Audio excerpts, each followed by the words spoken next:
오늘 보니까 10개월 동안 매달 나와서 이렇게 공부하시는 모습을 보니까 제가 오히려 존경의 표시를 하지 않을 수 없습니다.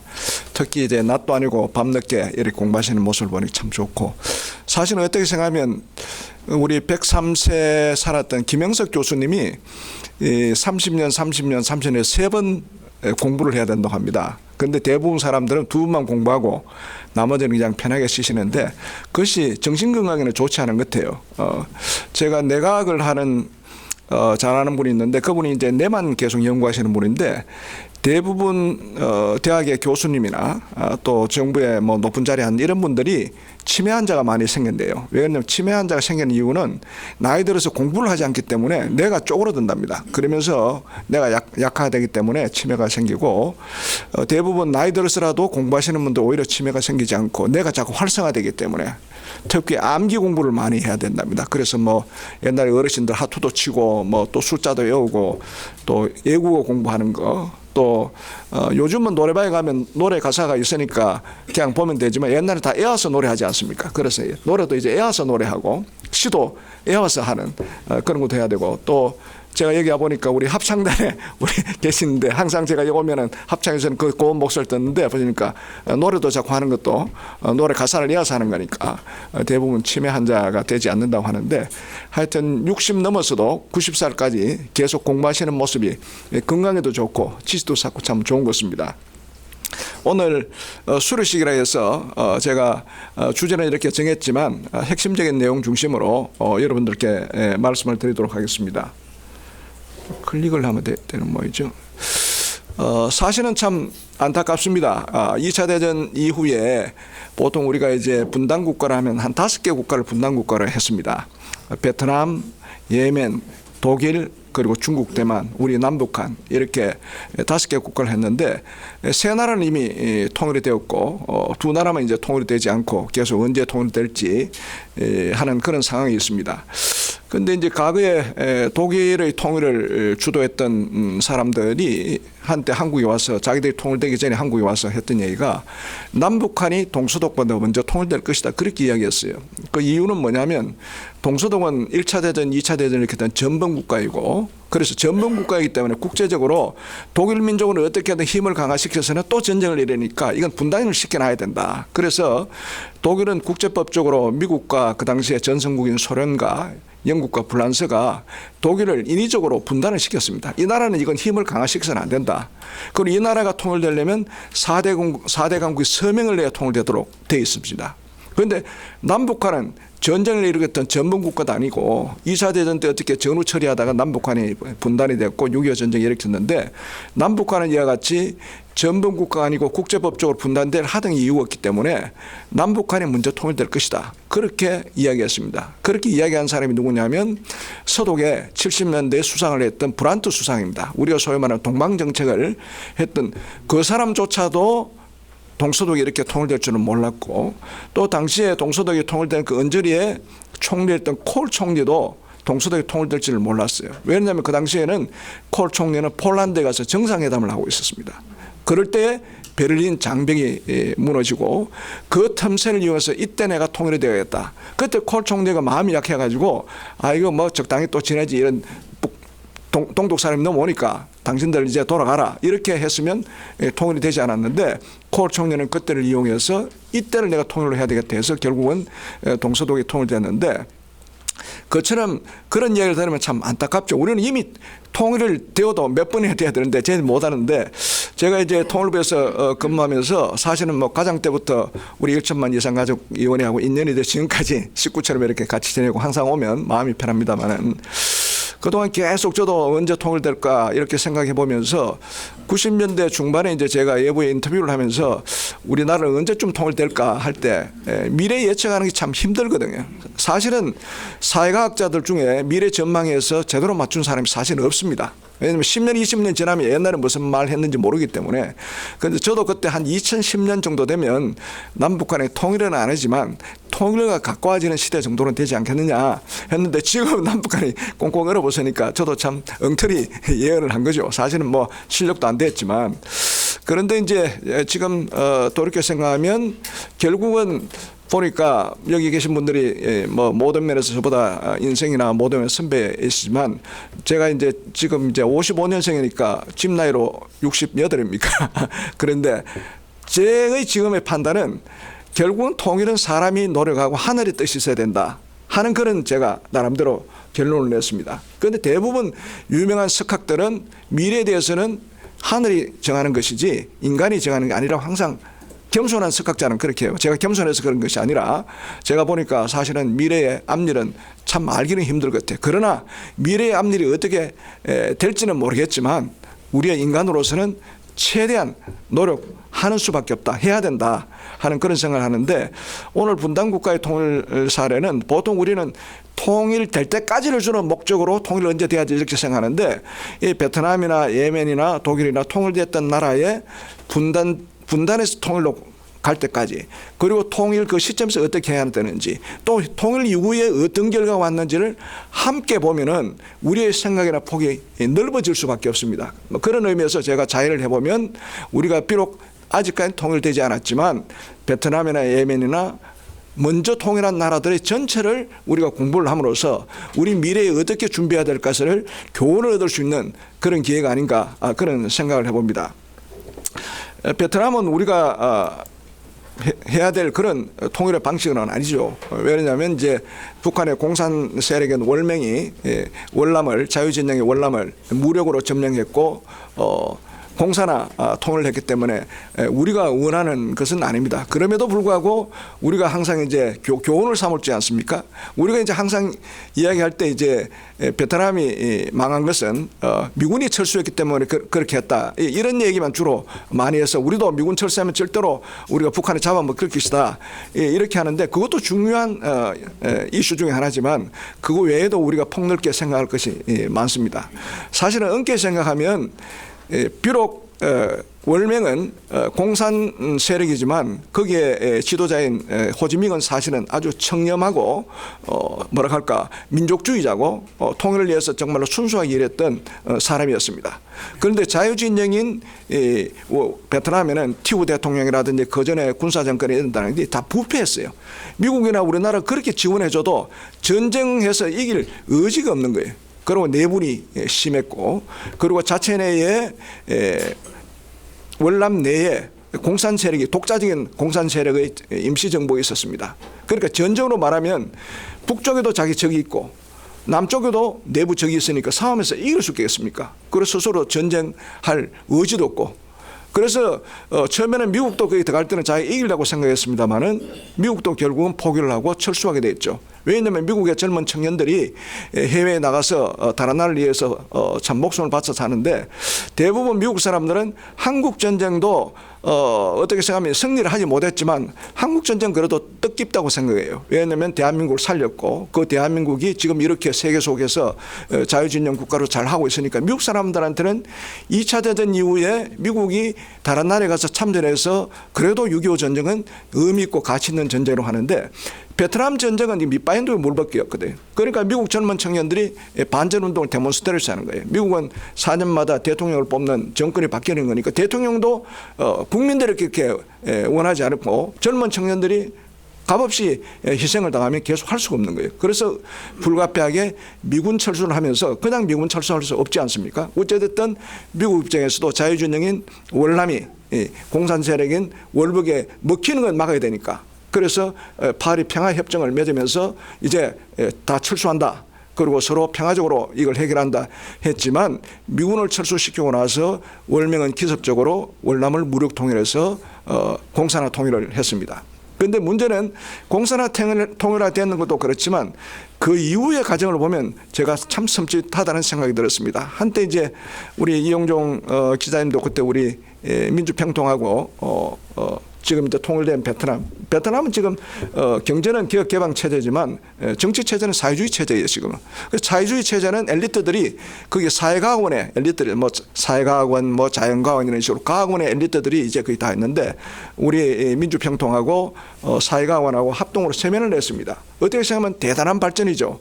어떻게 해서 하면 공산당에 어떻게 하면 최고 엘리트 기관인 사회가원하고 한국 정부의 어찌됐든 공적인 기관인 민주평통하고의 전문가들이 모여서 하는데, 그때 제가 맡았던 세션은 제가 발표를 한 것은 아니고 베트남이 통일되고 나서, 공산화 통일되고 나서 교육 통합을 어떻게 한 것인가 하는 것을 그때 사회과학원의 원로 교수가 발표하고 저는 그 토론을 맡았습니다. 그런데 사회과학원의 발표를 맡았던 이 학자가 하는 얘기가 공산화 통일을 했기 때문에 베트남에 있는 자유주의 생각을 가진 사람을 다 공산화로 다 세뇌교육을 시켜야 될 거 아닙니까? 그래서 교과서를 새로 만들고 교사들을 다시 교육시키고 또 잘못된 사람은 다 숙청을 시키고 이런 과정을 당당하게 막 자기가 막 영웅처럼 막 이야기하는데 제가 섬진했습니다. 혹시 남북한에 북한이 그렇게 됐다면 저는 제 숙청의 1호 대상이라는 생각이 들어가지고 섬찟했습니다. 그러니까 이 통일이라는 것을 어떻게 생각하면 사실은 단순하게 하나의 나라로 만드는 것보다도 더 중요한 것은 이념과 가치의 통일이에요. 통일을 주도했던 세력이 가지고 있는 가치와 이념을 그 통일 나라에다가 새롭게 구축하는 거거든요. 그래서 이 사람들이 통일되고 나서 과거에 월남에 있었던 높은 사람들이라든지 군인이라든지 높은 관료들 교사들 이런 사람들이 어차피 저 사람들 교육시켜봤자 머리가 이렇게 돌아오지 않는다 해서 몇몇 사람들만 교육시켜서 월남 공산화 거기에 자리를 주고 나머지는 지방에 특히 중부 지역에 산간지대가 많습니다. 거기에 신경제지대라는 것을 이름을 불러가지고 협동농장이나 만들어 그걸로 다 보내가지고 다 막말하면 숙청을 시키는 거죠. 그 사람들이 적어도 한 100만 명 이상이 그래갑니다. 그리고 대부분 자유진영에서는 기업도 자유롭게 하고 내가 일을 해서 돈을 많이 벌이면 내 수입이 되는데 공산화되니까 전부 다 땅을 다 뺏들어 협동농장으로 다 보내는 거예요. 그러니까 사람들이 여기서 못 살겠다 해서 100만 명이 보트 피필로 회의로 다 도망을 가기 시작합니다. 그런 현상을 보면 제가 이 공산화 통일이라는 것은 이건 참 무시무시한 거구나. 우리가 두 번 다시 공산화 통일은 안 되겠다 하는 생각이고, 또 현실적으로 지금 남북한의 여러 가지 정치나 경제 모든 것을 보면 절대로 북한 체제로 통일돼서는 안 되죠. 우리는. 왜냐하면 한국은 세계적인 나라로 됐는데 이게 후퇴되는 북한 체제와 같은 그런 대로 해서는 되지 않지 않습니까? 그런 측면에서 저는 베트남의 교훈이 단순히 미군 철수만 이야기하는 것이 아니라 그 이후에 이루어지는 이런 것들을 보면 우리가 너무너무나 자유진영에서 정말 행복에 살았던 우리들 입장에서 보면 공산화 통일이 되지 않도록 우리가 노력해야 되겠다 하는 건데, 제가 볼 때는 공산화 통일이 되지 않게 해서는 우리 자체 내에 적과 내통하는 이런 세력들을 막아야 됩니다. 사실은 월남은 적과 내통하는 세력이 당당하게 월남 내에 있었어요. 사실은 특히 농촌에서는 형제지간의 저녁을 같이 먹고 큰형은 월명을 위해서 싸우러 가고 동생은 월남에 싸우러 갈 그 정도로 됐습니다. 그리고 농촌 지역에는 거의 한 70% 이상이 베트공 세력들이었어요. 공산화 통일하는데 그 앞장서는 사람들이었어요. 그러니까 우리 자체적으로 이 공산 세력들의 뿌리가 생기지 않도록 하는 것이 정말로 중요하다고 생각합니다. 그래서 여러 가지 과거에 이제 우리가 공산화 세력을 국내에 하지 않게 해서는 사실은 지도자들이 앞장서서 모범도 돼야 되지만 우리 사회가 더불어 함께 이렇게 참 잘 이렇게 양극화가 되지 않도록 하는 그런 것도 정책적으로 아주 중요하다고 생각합니다. 대충 이제 베트남은 그렇게 말씀을 드리고, 두 번째는 이제 예멘을 말씀드리겠습니다. 예멘은 이제 중동의 가장 밑에 있는 나라인데 거기에는 남예멘과 북예멘이 있었어요. 남예멘은 사회주의 체제였고 북예멘은 시장경제 체제, 거꾸로입니다. 거꾸로 생각하시면 됩니다. 그럼 대부분 이제 과거에는 식민지가 제국주의 시대에는 어떻게 생각하면 베트남은 프랑스가 지배했고 예멘은 영국이 지배했어요. 왜냐하면 영국이 전 세계 다니면서 수출하고 수입하면서 그점을 한번 어디 쉬어야 되지 않습니까? 한국에. 아라비아 반도 바로 밑에 예멘이 거기에 가장 아덴만 수송작전 하고 있지 않습니까? 아덴이 남예멘의 수도입니다. 그걸 거점을 잡아야 또 영국이 다른 데로 인도로도 진출하고 하는 거기 때문에 그것도 서로 빼들기 위해서 영국과 프랑스가 싸우다가 결국 그건 영국한테 먹혔어요. 그래서 영국이 이제 지배를 하고 있었는데 거기도 역사가 우리 민족처럼 상당히 오래된 역사입니다. 기원전 한 500년 전부터 단일 민족으로서 항상 통일을 위해서 노력했는데 이제 체제가 다르다 보니까 그러다가 이제 북예멘 쪽이 먼저 독립을 했습니다. 독립을 했는데 왜 그러냐면 영국 입장에서는 북예멘 쪽보다는 남예멘의 아덴만만 지키면 자기의 이해관계이기 때문에 그건 따로 떨어져 나가도 괜찮다. 이렇게 했지만 단일 민족이기 때문에 항상 예멘이나 남예멘이나 북예멘이나 정권이 새로 되어서 대통령이 새로 보면 항상 정상회담을 해가지고 통일하자 이런 이야기를 했습니다. 같은 민족이니까 우리도 뭐 결과적으로는 뭐 되지 않지만 정상들이 모이면 어떻게든 정상회담을 하려고 하지 않습니까? 정상회담에서 통일로 하자 이렇게 했는데 우리보다 얼마나 더 앞장서서 통일을 주도했냐면 1970년대 우리의 70년대 우리가 7.4 공동성명에서 평화통일 3원칙 하지 않았습니까? 자주평화 민족 대단결하고 뭐 남북 간의 정치 교류하자 이산가족하자 우리는 그 정도 수준밖에 남북 간의 이우락 중앙정보부장과 북한의 김명조 조직부장 해서 했지만 예멘의 경우에는 70년대 초반에 어떻게 했느냐 1973년에 우리 통일하자까지 합의할 정도로 그만큼 우리보다도 더 못지않게 통일에 대한 의지가 강했습니다. 정권이 바뀌면 또 정상들이 모여서 또 통일하자 했는데 90년대 들어오면서 동서독이 통일될 때 소련이 무너지면서 동서독도 사실 통일됐거든요. 남북 예멘도 소련이 무너지면서 됐습니다. 왜냐하면 유일하게 아라비아 반도에는 남예멘만이 사회주의 체제였고 그 남예멘을 소련이 지원해 줬어요. 유일하게. 그래서 소련의 입장에서는 소련이 튼튼했다면 절대로 통일될 수 없었는데 소련이 약해지니까 동독이나 남예멘을 다 포기하지 않았습니까? 그 언저리에서 남예멘과 북예멘이 우리 통일하자. 그렇게 해서 통일된 거거든요. 그래서 통일했던 이유는 첫 번째는 아까 말씀드린 대로 단일 민족이었기 때문에 정상들이 모이면 우리 통일하자는 그런 게 있었고 두 번째는 먹고 살기가 제일 힘들었어요. 뭐 사우디라든지 쿠웨이트라는 다른 나라는 참 기름이 막 넘쳐가지고 했지만 예멘에는 분단이 되다 보니까 남예멘과 북예멘의 경계선상의 유전지대가 한 55%가 있었어요. 거기에 기름이 제일 많은 그걸 개발하면 예멘도 엄청나게 먹고 살기가 좋았는데 그게 없으니까 젊은 청년들이 한 200만 명이 전다 사우디, 쿠웨이트, 이라크 이런 데가 전다. 지금 북한 우리 젊은 청년들이 러시아 가고 중국 가고 하는 똑같은 현상입니다. 나라가 못 살면 돈 벌기 위해서 청년들이 나갈 수밖에 없어요. 먹고 살아야 되니까. 그렇게 나가 있었거든요. 그러니까 사람들이 우리가 통일되면 우리도 잘 살 수 있다. 그 유전 개발해서. 그렇게 해서 전격적으로 봉합 통일을 했습니다. 그 당시에는 북예멘 시장경제체제가 된 북예멘이 남예멘보다 인구가 한 3배 이상 많았고 국력도 더 강했지만 이 남예멘을 통합을 시켜서 어떻게 했냐면 5대5 동등한 통합을 했어요. 원칙적으로 국제사회에서 인정하는 나라의 구성원칙은 국민의 머리 숫자로 결정하거든요. 우리가 선거를 하면 국민의 머리 숫자로 국회의원들 숫자를 결정하지 않습니까? 원칙적으로 하면 통일됐으면 북예멘 사람이 한 3배가 더 국회의원도 더 많고 장관도 더 많아야 되는데 5대5로 똑같이 하겠다. 북예멘이나 남예멘을 우리가 통일을 하니까 우리가 비록 북예멘이 강하지만 통일을 시키기 위해서 남예멘 사람, 북예멘 사람 5대5로 강요도 다 들어가고 모든 걸 그렇게 했습니다. 그러니까 남예멘에서 손해볼 게 없죠. 인구도 적고 약하지만 똑같이 대등하게 해주니까 그럼 통일하겠다 했습니다. 그래서 대통령은 북예멘 사람이 하고 부대통령은 남예멘 대통령이 하고 그리고 또 총리 자리를 하나 더 만들어가지고 남예멘 사람한테 줬어요. 그리고 강요 중에 중요한 강요는 북예멘 사람이 하고 조금 덜 중요하다고 생각하는 건 남예멘에 주고 그러니까 뭐 모두 다 좋다 해가지고 만세를 불렀죠. 그리고 군대도 군인들을 쫓아내면 안 되니까 남예멘 북예멘 군인들을 그대로 다 통합했어요.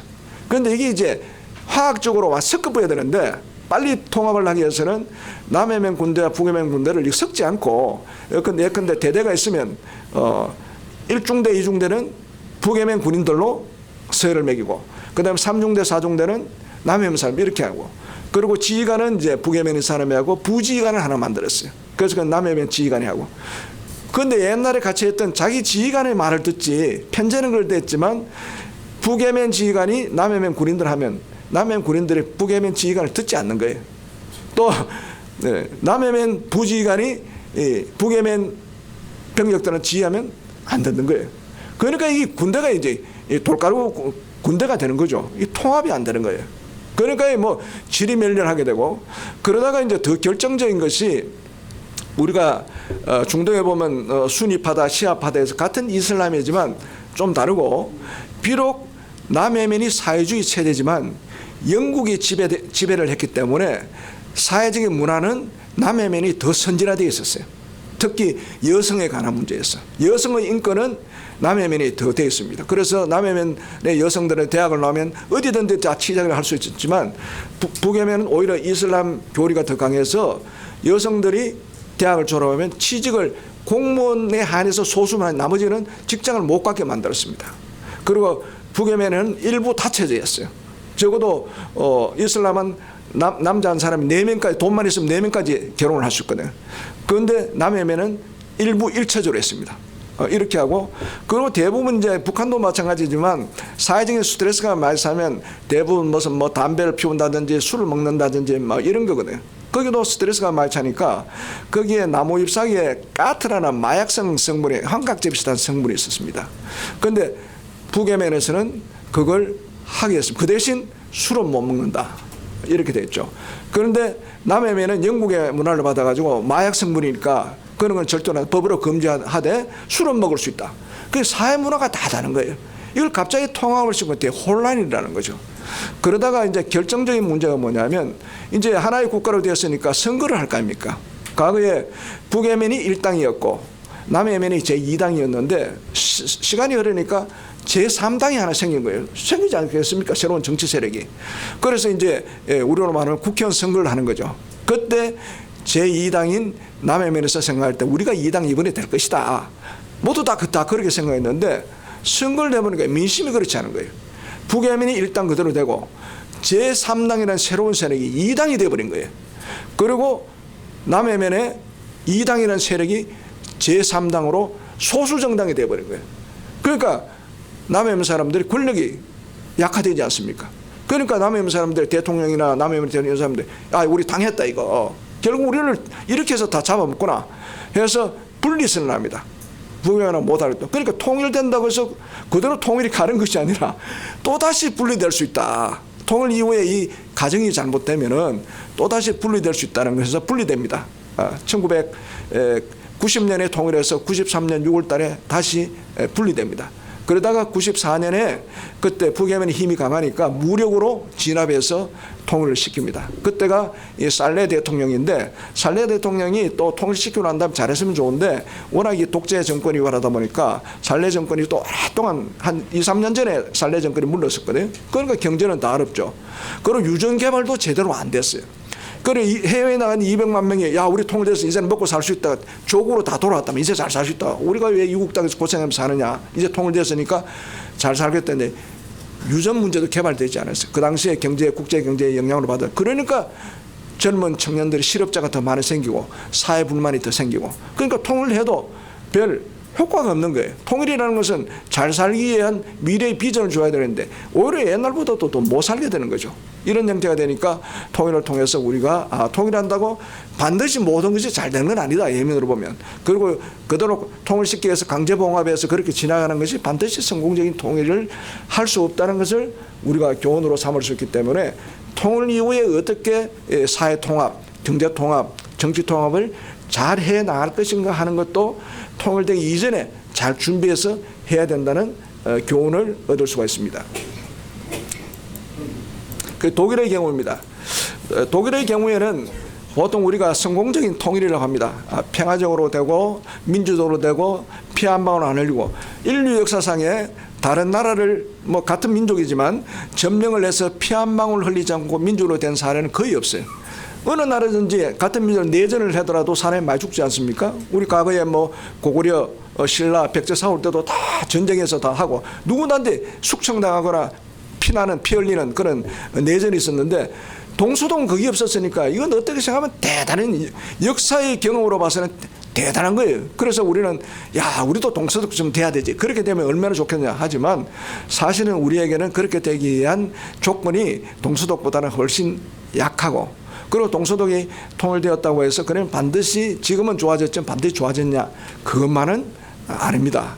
사실 아까도 말씀드렸습니다마는 동서독은 전범 국가이기 때문에 4대 강국이 동의를 해주지 않으면 안 됐는데 그때 콜 총리가 과감하게 통일하겠다 얘기했을 때 미국이나 소련이나 영국 무슨 소리냐 내어라 없이 무슨 소리냐 하고 무슨 통일이야 이랬더니 그 당시에 콜 총리도 바로 통일하겠다는 것이 아니고 하도 동독 사람들이 베를린 장벽이 무너지면서 수많은 사람들이 넘어오니까 거의 한 3개월 만에 30만 명 40만 명의 젊은 청년들이 막 넘어오는 거예요. 넘어오면 그 사람들을 어떻게 키워주면 그다음 피난민촌도 뭐 한 10,000명이면 해주겠지만 3,40명이 넘어오면 어떻게 합니까? 그 사람 또 먹여 살리고 돈이 들고 또 동독 입장에서 보면 일할 수 있는 젊은 청년들이 다 서도로 가는 거예요. 대부분 넘어갔던 사람이 의사나 간호사나 버스 기사들 기능공들이 넘어가네요. 왜냐하면 동독보다는 서독 가면 의사 간호사가 월급을 더 많이 받으니까 내 미래가 저기에 보장된다 이거죠. 그렇게 가기 시작한 거죠. 그래서 서독 입장에서는 안 오도 당신들에게 잘 살 수 있도록 해줄 것이고 우리가 통일할 것이다 하는 미래 비전을 던졌더니 주변에 동서독의 통일을 책임지는 4대 강국들이 무슨 소리냐 했습니다. 그래서 그 당시에 콜 총리가 지금 당장 하자는 뜻이 아니고 한 3년이나 5년 정도 이렇게 통합의 과정을 거쳐서 천천히 하겠다. 당신들하고 상의하겠다. 처음에 이렇게 물러섰어요. 그리고 동독 입장에서는 무슨 소리 통일은 무슨 통일이냐. 통일은 안 된다. 당신들하고 서독하고 잘 이렇게 지내면서 진행하는 그거는 우리가 원하더라도 우리도 동독 주민들의 여러 가지 불만 것들을 우리가 해소시켜서 우리가 개혁하고 노력하겠다. 이렇게 해서 무마시키려고 해요. 그런데 콜 총리가 역사의 때는 지금이다. 지금 안 하면 두 번 다시 돌아오지 않는다. 그래서 그때 생각했던 것이 미국은 서독에게 이야기했습니다. 만약에 당신이 통일되어서 자유진영으로 남겠다면 미국은 전적으로 뒤에서 지원해 주겠다. 그렇게 했고 서독은 그 당시에 어떻게 보면 소련이 지금 고르바초프가 등장해서 곧 고르바초프가 물러날 기미가 있었습니다. 고르바초프 개혁 개방 정치를 했지만 성공을 하지 못했어요. 그래서 저런 약해진 소련이 있을 때 이때 우리가 통일을 해야지 통일되지 고르바초프가 무너지고 새로운 사회주의 세력이 등장하면 절대로 소련이 동서독의 통일을 인정하지 않을 것이다. 그렇게 생각을 하고 이때 해야 된다고 생각했습니다. 그런데 문제는 뭐냐? 영국과 프랑스가 다 반대했어요. 같은 자유진영인데 왜냐? 영국과 프랑스는 독일 때문에 1차전, 2차전 이렇게 얼마나 수많은 사람이 죽었습니까? 그러니까 특히 프랑스 사람은 독일하고 붙어 있으니까 독일은 절대로 강하게 해서야 한다는 게 엄청나게 강했고 영국이 사실은 그때 더 강했어요. 영국이. 그런데 그걸 미국이 다 설득시킵니다. 미국이 다 설득시켜서 동서독이 통일하면은 자유진영으로 남겠다 한다. 걱정하지 말아라. 이렇게 해서 설득을 시켜서 결국은 도장을 찍어서 통일이 되었습니다. 그래서 동서독의 통일은 베를린 장벽이 1989년 11월 9일 날 베를린 장벽이 무너졌는데 통일은 1990년 10월 3일 329일 만에 됐어요. 1년도 안 돼가 되었습니다. 제가 이제 동서독의 여러 가지 통일 문제를 공부하면서 통일 이후에 여러 가지 동독 지역이라든지 그 당시에 통일을 주도했던 동서독의 고위층들을 만나고 또 현장에서 동독에서 자유운동을 했던 사람을 만나서 이야기를 쭉 들어보니까 저는 사실은 뭐 기독교 신자는 아닙니다만은 순간적으로 이거는 하나님의 뜻이구나 하는 것을 제가 느꼈습니다. 왜냐하면 통일이 될 과정에 329일 동안에 해야 될 고비를 넘겨야 될 것이 수없이 많은데 그 고비가 A로도 갈 수 있고 B로도 갈 수 있고 C로도 갈 수 있고 D로 갈 수 있는데 모든 고비 하나가 통일로 가는 A로 계속 연결이 되는 거예요. 그래서 이거는 하늘의 뜻이 아니면 안 되겠구나. 그래서 제가 그때 깨달았던 것이 통일은 살아있는 우리 사람들이 통일해서 최대한 노력하고 그 경우의 수가 통일로 가는 길은 하늘의 조화에서 되지 않으면 안 되겠다는 것을 내가 느껴서 그래서 제가 하늘의 뜻이 있어야 된다고 말했는데 저는 그것을 순간적으로 팍 느꼈습니다. 그런데 이렇게 이제 통일될 당시에 제가 제일 가장 궁금했던 것이 동서독 통일했던 주역에 서독의 국방장관이 군대 통합을 하러 가는데 제가 볼 때는 통일의 경우는 제일 중요한 것이 상대방의 권력, 권총, 무력 가진 사람을 평정을 해야 되거든. 우리도 통일할 때 우리가 정부 내에서 이렇게 하면 북한에 들어가서 북한의 핵무기 어떻게 처리하고 북한의 군인들을 어떻게 하고 북한의 무력을 어떻게 저걸 장악하느냐. 그게 통일의 가장 중요한 성질을 가지거든요. 그래서 제가 국방장관한테 물었어요. 당신이 통합하러 동독에 갔을 때 동독 군인들이 저항하지 않았느냐, 총 들고 대들지 않았느냐 했더니 자기가 가서 아무도 저항하지 않았다는 거예요. 아무도 저항하지 않았다는 거예요. 그래서 제가 자료를 찾아보고 저 혼자 판단해 보니까 어떤 생각이 들었냐면, 그 당시에 동독 군인은 동독에 소련 군대가 한 39만 명이 와 있었고 동독 군대가 한 17만 명밖에 안 됐어요. 그래서 동독 군대는 소련 군대의 명령을 받아서 움직이는 하수인밖에, 대리인밖에 안 됐어요. 독자적인 능력이 없는 거예요. 독자적인 능력이 없으니까 아무런 자기 독자적인 능력이 없죠. 그리고 그 당시에 소련이 고르바초프가 어떻게 했냐, 앞으로 동독 주민들이 자유 데몬스트레이션을 하고 민주화 운동을 할 때 절대로 과거처럼 탱크 밀어가지고 하는 짓을 절대로 하지 마라, 총으로 사주지 마라 하고 고르바초프가 엄명을 내렸어요. 그러니까 소련 군대도 나서지 않고, 또 소련 군대가 동독 군대도 하지 않을까, 동독에 나서지 않은 거예요. 그러니까 그 당시에 동독의 시민들이 자유운동하고 평화운동했던 그 사람들이 자기 목적을 달성할 수 있는 기반이 되었고, 두 번째는 그 당시에 동독 경제가 엄청나게 형편없었어요. 그때 동독에 장기 집권했던 호네커 당서기장에 물러서고, 그 뒤에 베를린 장벽이 무너지기 전에 후임자 크렌츠 당서기장이라는 사람이 있었어요. 크렌츠 당서기장이 자기가 이제 권력을 이어받았으니까 자기가 자기 나라의 경제가 어떤가 궁금하지 않을 겁니까? 우리가 대통령이 되면 야, 우리나라의 경제가 어떤지 이걸 제일 우선 하거든. 그래서 크렌츠 당서기장이 당 재정비서를 불러가지고 우리 동독 경제가 지금 노상 엉망인데 좀 사정을 좀 솔직하게 이야기해라 이렇게 했더니 당 재정비서가 하는 말이, 공식적인 보고를 받고 싶습니까? 솔직한 얘기를 받고 싶습니까? 하니까 최고 책임자는 자기가 이제 권력을 이어받았고 나라를 다스려야 되니까 솔직하게 이야기해라. 그랬더니 당 재정비서가 하는 얘기가, 동독은 이제 완전히 파산국가입니다. 망했습니다. 어떤 짓을 해도 되지 않아요. 그만 지금 동독 경제가 겉에는 잘 산다고 했지만 속으로는 다 골마 터진 거예요. 그런 상황이었는데, 그런 이제 크렌츠가 등장해서 하려니까 동독 군인들이 가만히 생각하니까 이놈의 동독이 있어봤자 월급도 제대로 못 받는데 서독이 통합하면 서독의 연금제도로 다 우리 먹여 살준다니까, 내가 군대 차라리 통일되어서 내 군대 제대해가지고 통일되면 내가 잘 먹고 잘 살 수 있다는 희망이 보인 거예요. 그러니까 군인들이 저항을 하지 않는 거죠. 실제로도 그렇게 했고, 동독에서 받았던 연금제도를 동서독이 통합하면서 서독 연금제도로 통합을 시켰어요. 그때는 서독이 엄청나게 잘 살지 않았습니까? 그러니까 동독 군인들이 손을 다 드는 거죠. 그래서 통일이 촉진제가 된 거죠. 그래서 저도 그걸 보고, 야, 우리도 나중에 통일에 대해서 만약 우리 주도로 된다면 북한의 권력자들 이걸 어떻게 할 것인가, 특히 군인들 어떻게 할 것인가, 이런 것을 미리미리 우리가 생각해야 되겠다는 생각을 하게 되었습니다. 어떻게 됐든 동서의 경우에는 통일이 이렇게 될 줄을 꿈에도 생각하지 못한 차에 통일이 와다 보니까 그때는 서독 경제가 상당히 좋았어요. 그래서 콜 총리도 어떻게 생각했냐면, 동독이 평소에 잘 산다고 하니까 동독에는 국유 재산들이 많지 않습니까? 사회주의 체제니까. 그거 기업들 다 팔고, 그러고 서독에 그 당시에 경제가 잘 살으니까 적어도 한 5년간 정도만 통일기금을 마련하면 동독의 재산 팔고 충분히 동독을 먹여 살 수 있다, 이렇게 판단을 했어요. 그런데 막상 해보니까 안 되는 거예요. 그래서 사실은 독일의 통일기금이 30년 갔습니다. 안 되는 거예요. 왜냐하면 동독 국유재산을 판매하면서 엄청난 적자가 생겼어요. 그리고 기본적으로 동독 사람이 많이 넘어올 때 서독이 통일을 해서 서독 체제 연금제도를 다 해주겠다 하니까 돈이 엄청나게 들 거 아닙니까? 그래서 동서독이 통일하면서 통일 비용의 50% 이상이 사회복지 비용으로 다 들어갔어요. 연금, 실업수당, 무슨 건강보험 이런 식으로. 그 당시에는 서독이 5대 보험이었어요. 그게 50% 이상이 통일비용으로 들어간 거예요. 실제로는 경제비용으로는 한 17%밖에 들어가지 않았어요. 그러니까 밑바인도.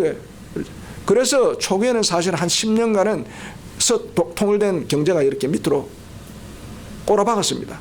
우리는 지금의 결과를 보고 통일되자마자 통일된 독일이 경제적으로 잘 살았다고 하는데 아닙니다. 한 10년 동안은 통일비용이 너무 많이 들어가지고 힘들어진 거예요. 그래서 시레더 수상이 등장해서 이래다가는 우리 망했다. 그래서 그 당시 2020 경제개혁 해가지고 우리 경제 구조 조정하고 좀 허리띠 졸라매고 또 여러 가지로 임금도 좀 줄이고 해서 재생하자 해서 그걸 했는데 결국 그 양반이 선거에 떨어졌죠. 그래서 많은 사람들이 저런 사람처럼 돼야 된다. 국가를 위해서는 자기가 선거를 떨어진다 하더라도 다음에 선거에 떨어진다 하더라도 국가의 장래를 위해서 구조조정하고 국가의 경제를 살리는 해야 된다고 항상 그분을 항상 이해하는 이유가 그래서 동서독에 통일된 독일의 경제는 확 올라간 거죠. 그런 의미에서 하는데 그래서 많은 사람들이 야 우리도 통일비용하면 저거 어떻게 할 것인가 걱정을 많이 해요.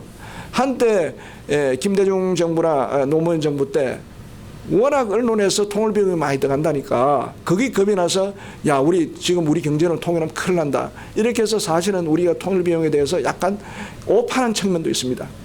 사실은 어떻게 생각하면 북한 탈북민들을 얘기 들어보면 북한 탈북민들한테 가정령 먹고 사는 문제 해결해 주는 게 1차적이라는 거죠. 통일되면 먹고 사는 문제만 해결해 주면 우선은 조용해진다는 거예요. 그래서 오늘 우리 조금 전에 우리 세미나 이영종 지담하고 세미나 봤을 때도 그렇지만 북한 사람들이 하루에 10,000톤 해서 1년에 365만 톤이 북한 주민들 전체가 먹는 돈인데 거기 한 1조 원 정도만 하면 된다는 거예요. 그러니까 우리는 동서독 방식으로 자꾸 통일비용을 생각하는 거예요. 서독이 동독이 해준 거예요. 통일비용은 우리의 능력에 맞게 단계적으로 하면 되거든요. 1차적으로는 1조 원만 있으면 통일되었을 때 북한 주민들을 먹고 사는 문제를 지금 북한 정권보다도 더 잘해줄 수가 있는 거예요. 1조 원만 있으면. 사실 우리가 600조 이상 국가 예산 아닙니까? 그중에 1조 원이니까 사실은 국가 전체 예산을 보면 돈도 아닌 거예요. 그래가지고 먹고 사는 문제 주면 안정이 되고 그러면서 점진적으로 산업도 개편하고 농업도 개혁하고 이렇게 하면 오히려 나중에는 통일비용보다도 통일 편익이 더 많아지는 그런 요소가 될 수 있다는 거죠. 그리고 통일을 이제 갑자기 시키다 보니까 동독 사람들도 사실은 자존심이 강합니다. 동서독의 사람들은 6.25 우리와 같은 전쟁이 일어나지 않았기 때문에 같은 민족이라는 의식이 사실은 깔려 있습니다. 독일이 통일되기 전에 동독 사람이 서독으로 400만 명이 와 있었어요. 물론 우리 실향민들 와서 뭐 1,000만 명 이상 가지고 이렇게 하지만 400만 명이 넘어왔으면 동독에 있는 사람들 또 가족들 치면 그것도 뭐 우리처럼 1천만 이상이 되는 거죠. 그러면서 교류가 많이 되었어요. 동서독. 그러니까 6.25 전쟁을 겪지 않았기 때문에 금방 쉽게 이렇게 가까워질 수 있지만 이 체제가 다른 것 때문에 서독 사람들은 동독 사람, 사회주의 체제에서 살아왔던 사람 보면 게으르고 참 뭐 센스도 없고 이러니까 좀 무시하는 거고 동독 사람은 순수하지만 서독에 가서 보니 서독 사람이 이기면 넥타이 메고 금방지게 말이야 깔보고 하니까 이 감정 대립이 되게 심해졌어요. 처음에는 좋아서 통일된 독일을 좋아했지만 이 자꾸 멸시당하다 보니까 과거의 동독의 향수로 인해서 새로운 자익정당이 생겼어요. 원래 이제 뭐 독일은 사회주의도 인정하는 거니까 과거에 동독에 있었던 공산당 세력이 통일되어서 자익정당이 됐는데 초기에는 자익정당에 선거를 하면 몇 프로가 나오지 않았습니다. 그러다 이 반감이 심하면서 한때는 자익정당이 한 10%까지 선거에서 이길 때도 있었어요. 그래서 통일된 이후에 이 통합한다는 것. 예멘의 경우에 통합을 잘못해서 다시 분리되지 않았습니까? 물론 뭐 선거에서 져서 그런 측면도 있지만 동서독의 경우에도 통일을 되어서 끝까지 가긴 갔지만 그것의 동서독 주민 간의 마음의 갈등 이런 것이 참 힘들었습니다. 그런 의미에서 우리의 경우에는 지금 뭐 표현은 그렇게 합니다. 문조원 통일 탈북민들 지금 한 34,000명 와 있다는데 그 34,000명이 온 것을 어떻게 하면 체제와 다르게 살아왔던 남북한 주민들이 만나서 같이 통합되는 어떤 실험을 해주는 기회를 준 거라고 저는 그렇게 한번 생각해 봅니다. 그런데 사실은 뭐 저도 정부에 있었기 때문에 정책적으로는 탈북민들이 안정적으로 잘 정착해야 되고 성공해야 되고 이 성공한 사례가 북한에 알려져서 북한 주민들이 우리 남한과 통일되는 데 대한 어떤 희망이라든지 이런 걸 전파해 줘야 된다 정책적으로 이야기하지만 사실은 막상 탈북민들을 만나보면 일부는 참 답답하고 참 말로는 표현할 수 없는 그런 게 참 많습니다. 그럼에도 불구하고 대부분 이런 사람들한테 희망을 한 3년 내지 5년 대부분 어느 나라든지 다른 나라에 가면 그게 성공하려면 3년 내지 5년을 거쳐야 된다고 생각해요. 우리도 미국 가서 뭐 이민을 가든지 다른 나라 가지 않습니까? 저도 미국에서 뭐 유학 가고 이렇게 우리 교포들 이야기 들어보면 기본적으로 3년 내에 5만 일을 다 해서 이것저것 뭐 밑바닥 일을 다 해서 3년 내에 미국 내에서 자기가 살 수 있는 잡을 구해야 성공할 수 있지. 3년, 5년, 10년까지도 계속 잡 못하고 이것저것 하다 보면 그건 결국 성공 못한다고 해요. 그러니까 우리 북한 이탈 주민들도 최소한도 맥시멈 5년까지 오만 일을 다 이것저것 다 어려운 일을 해보다가 그 다음에 한국 사회에서 자기가 그래도 자기가 밥벌이하고 독립적인 생활을 할 수 있는 것은 최소한도 5년까지 이후는 자기 스스로 살지 없으면 최근에 나오는 무슨 뭐 아사자가 생겨하는 게 다 그런 거거든요. 스스로 영원히 우리 정부나 우리 국민 다 해줄 수는 없지 않습니까? 뭐 자기 집에 들어가 있는데 뭘 하는지도 알 수 없으니까 그런 측면에서 우리는 북에 온 탈북민들을 어떻게 안정적으로 정착시키는 것이고 또 탈북민들이 제가 만나보면 역시 북한에 우리 실향민 계신 어르신들도 다 북에 뭐 가족들도 있고 고향에 있어서 항상 마음이 두듯이 이 사람은 최근에 넘어왔기 때문에 북한의 가족들 어머니 뭐 동생들 다 소식 다 절전합니다. 그리고 통일에 대한 의지가 우리보다 더 강해요. 왜냐하면 최근에 넘어왔기 때문에. 그러니까 가족들이 지금 어떻게 하나 다 알고 있기 때문에. 그래서 이 사람들이 대부분 한국에서 성공하면 나는 반드시 남북관계나 통일해서 내가 하겠다는 그런 생각의 의지가 강하더라고요. 특히 젊은 사람들일수록. 그래서 젊은 사람들이 통일에 대한 의지가 강하다는 걸 제가 많이 느끼고 남북 간의 이런 마음의 통합, 사회 통합 이런 것이 상당히 중요하다고 생각합니다. 그런 측면에서 이제 보면은 남예멘, 예멘, 독일 그리고 베트남 3개의 여러 가지 경험을 보면 우리가 무엇을 해야 될 것인가 하는 걸 느끼는데 이제 지금 남북한과 중국, 대만이 있는데 중국이 지금 되게 세지 않습니까? 그 대만도 사실은 만만치 않아요. 대만은 자유진영에 미국을 통해서 뒷발을 해주기 때문에 만만치 않고 우리 남북한도 사실은 지금 만만치 않은 것 같아요. 특히 이제 지금 이 자리에 계신 분들은 정말로 남북관계나 통일 문제에 관심이 많으니까 이런 늦게라도 오지만 자녀분들 실향민 2세들이라든지 또 아닌 우리 젊은 세대는 통일 문제에 관심이 없어요. 지금 서울대 통일평화연구원에 조사를 해보니까 통일 꼭 해야 된다는 게 이제는 한 50% 미만으로 떨어졌습니다. 그 나라의 젊은 세대들이 미래를 책임질 젊은 세대들이 미래에 무엇을 해야 될 것에 대한 생각이 그렇게 떨어지면 통일은 멀어지거든요. 그런데 그건 우리뿐만 아니라 북한의 젊은이도 그렇다는 거예요. 제가 뭐 하나의 예를 가지고 전부를 할 수 없지만 중국에서 만났던 북한 사람을 만났던 남쪽 사람 얘기가 북쪽 사람 만났더니 야 우리도 뭐 북한의 젊은 애들 참 큰일이라고. 북한에도 핸드폰이 다 보급돼 있거든. 요즘 북한도 핸드폰에 교육 자료라든지 게임 같은 거 다 있거든. 매일 핸드폰 보고 있는 거예요. 이 통일 문제 이런 건 신경도 쓰지 않고 그래서 야 걱정이다. 우리도 뭐 젊은 애들이 통일 문제 관심 없고 매일 핸드폰 보고 있단 말이죠. 남북한이 동시에 그런 거예요. 그러니까 미래 세대 그러니까 되겠습니까? 그렇더라도 어느 한쪽은 통일에 대한 이런 의지라든지 생각을 계속 이런 교육을 통해서 계속 전파가 돼야 되거든요. 그런 측면에서 저는 지금은 이제 연세 드신 분들이 지금 이렇게 통일 아카데미 하지만 내년에도 계속 하신다면 자녀분들이라든지 2세대들이 여기 와서 공부를 해야 돼. 그러고 뭐 한 달에 한 번 하는 거니까 뭐 노래 삼아 하는데 공부만 하면 딱딱하니까 뭐 돈은 좀 덜 쓰겠지만 마치고 나서 2차 때는 여기 가서 호프집에 가서 술도 한 잔 먹이고 말이야. 이러면 안 오겠습니까? 돈은 좀 들겠지만. 그래서 좀 즐겁게 하면서도 사실은 교육을 받으면 받을수록 통일에 대한 의지가 생기는 겁니다. 제가 이제 통일부 있을 때 초등학교, 중학교, 고등학교 뭐 모교라든지 이렇게 가서 보면 특히 초등학생들이 먼저 제가 질문을 해봅니다. 자, 통일을 원하는 사람 손 들어보세요 하면 한 뭐 50% 정도, 통일을 원하지 않는 사람 손 들어보세요 50%. 그리고 초등학생들한테 너 왜 통일을 원하지 않느냐 이야기하면 자기 의사 발표를 또렷하게 하도록. 저는 우리 초등학생들이 참 대단하더라고요. 우리는 어릴 때 질문하면 겁이 나가지고 말도 못하고 물물거리는데 요즘 애들은 딱 질문하면 당당해. 어떤 애들은 통일해야 되죠. 우리가 분단국으로 살아야 되겠습니까? 아니면 뭐 실향민 어릴 때 뭐 할아버지 얘기 들으면 우리는 이산가족들께서 해야 됩니다. 어떤 애들은 야, 그 통일할 필요가 있습니까? 어려운 사람들 좀 도와주고 우리는 우리끼리 살고 북한 그래서 하면 그 서로도 편하죠. 이런 이야기를 초등학생 이야기하더라고요. 그래서 제가 1시간을 딱 강의를 하고 나니까 다시 물었어요. 자, 통일을 원하는 사람 역시 교육의 효과가 있는지 가르치는 사람 앞에 있는지 일부러 그런지 모르지만 한 60%가 통일을 원한다고 되고 한 40%는 여전히 뭐 통일 꼭 할 필요 있냐 이렇게. 그 교육의 효과가 엄청나게 크더라고요. 그래서 젊은 세대들한테 교육을 시켜야 된다고 생각합니다.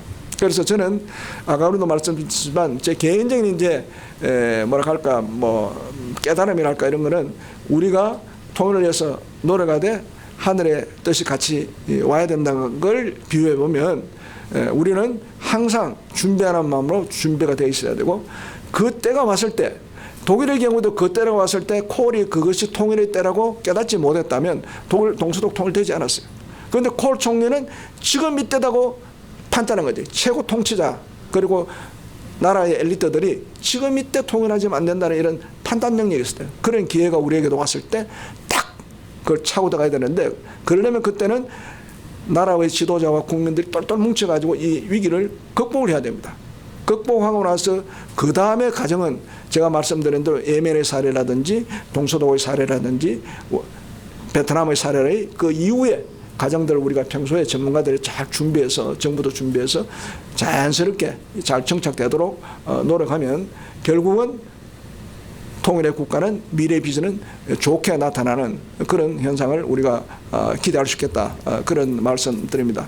저는 한 세 가지를 그러면 우리가 뭘 해야 될 것인가 하는데 전제는 좀 있습니다. 사실은 그렇게 돼야 되는데 아까 전에 제가 말씀드린 통일은 사실은 가치 이념의 통일을 하지 않습니까? 가치 이념이 특히 뭐 예컨대 종교가 좀 다른 건 뭐 같이 지낼 수가 있어요. 뭐 불교 신자, 기독교 신자, 뭐 유교 신자, 도교 신자, 우리 뭐 대한민국 되지 않습니까? 그러나 공산주의 이념과 자유주의 이념 체제 이거 다른 거는 같이 섞이기 힘들어요, 사실은. 그렇기 때문에 기본적으로 북한이 변화해야 된다. 그 전제. 북한이 어떻게든 정치 체제는 조금 뒤에 바뀌더라도 경제 체제만큼이라도 시장 경제 체제로 바뀌도록 하는 그 변화의 그것이 이루어져야 되고 북한이 지금 갖고 있는 핵 문제도 마찬가지입니다. 동서독이 통일할 때 4대 강국이 조건 내주게 하는 것이 절대로 동서독이 통일할 때 핵무기 갖지 말아라. 그럴 때 동서독 우리 핵무기 안 가겠다 해서 통일을 오케이 해준 거거든요.